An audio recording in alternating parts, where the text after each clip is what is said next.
महाराष्ट्र विधानसभा की सभी 288 सीटों पर आज मतदान हुआ।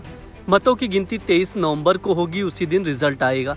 एक तरफ जहां सत्तारूढ़ भाजपा के नेतृत्व वाली महायुति गठबंधन सत्ता में बने रहने की उम्मीद कर रही है, वहीं दूसरी तरफ विपक्षी महाविकास आघाड़ी गठबंधन मजबूत वापसी का लक्ष्य लेकर चल रहा है। महाराष्ट्र में शाम 5 बजे तक 58.22% मतदान हुआ। महाराष्ट्र चुनाव रिजल्ट के लिए एग्जिट पोल के नतीजे आना शुरू हो गए हैं। आइए हम आपको बताते हैं एग्जिट पोल में क्या कह रहे हैं नतीजे। मैट्राइज के एग्जिट पोल के अनुसार महायुति को 150 से 170, एमवीए को 110 से 130 और अन्य को 8 से 10 सीटें मिलने की अनुमान है।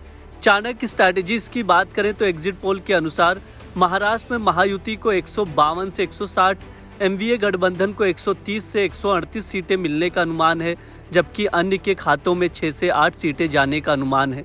पी मार्क एग्जिट पोल के अनुसार महाराष्ट्र में महायुति को 137 से 157, एमवीए गठबंधन को 126 से 146 सीटें मिलने का अनुमान है, जबकि अन्य के खाते में 2 से 8 सीटें जाने का अनुमान है। पीपल्स पल्स एग्जिट पोल के अनुसार महाराष्ट्र में महायुति को 150 से 170, एमवीए गठबंधन को 110 से 130 सीटें मिलने का अनुमान है, जबकि अन्य के खाते में 8 से 10 सीटें जाने का अनुमान है। इलेक्टोरल एज एग्जिट पोल के अनुसार महाराष्ट्र में महाविकास आघाड़ी को 150 सीटें, बीजेपी वाली महायुति गठबंधन को 118 सीटें और अन्य को 20 सीटें मिलने का अनुमान है। एसएएस एग्जिट पोल के अनुसार बीजेपी शिवसेना गठबंधन को 127 से 135 सीटें, कांग्रेस गठबंधन को 147 से 155 सीटें और अन्य को 10 से 13 सीटें मिलने का अनुमान है। मुझे ऐसा लगता है कि जब जब वोटिंग परसेंटेज बढ़ता है तो बीजेपी को ही उसका फायदा होता है। तो मैं ऐसा मानता हूं कि निश्चित रूप से ये जो बढ़ा हुआ वोटिंग परसेंटेज है, ये बीजेपी और हमारे अलायंस के लिए, महायुति के लिए ये फायदा हमको देगा और इसका फायदा हमको होगा। जेव्हा जेव्हा मतदानाची टक्केवारी वाढते त्यावेळी भाजपला फायदा होतो असं आपण नेहमीच बघितलेलं आहे।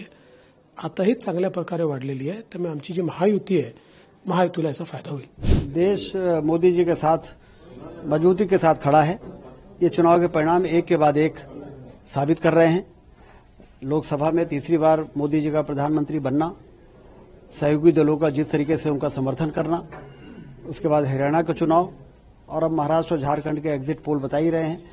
एग्जिट पोल पे जितनी सीटें भाजपा को बताई जा रही हैं, आप देखिएगा भाजपा गठबंधन को उससे ज्यादा सीटें आएंगी, क्योंकि अब इस देश में किसी को ये कन्फ्यूजन नहीं है कि देश को यदि हमें आर्थिक महाशक्ति बनाना है, समृद्धशाली देश बनाना है, तो मोदी जी ही इस कठिन काम को संभव कर सकते हैं। और इसलिए देश की जनता उनके साथ खड़ी है। चुनाव के परिणाम जब आएंगे तो आप देखेंगे एग्जिट पोल में जितनी सीटें बताई जा रही हैं उससे ज्यादा सीटें आएंगी। देखिए, एग्जिट पोल्स जो है एग्जिट पोल्स है, एग्जैक्ट पोल्स नहीं। आप उदाहरण के तौर पे हरियाणा लीजिए, उदाहरण के तौर पे लोकसभा के इलेक्शंस कभी भी एग्जैक्ट नहीं हुआ। तो मैं मानती हूं कि महायुति जरूर वापस आएगी।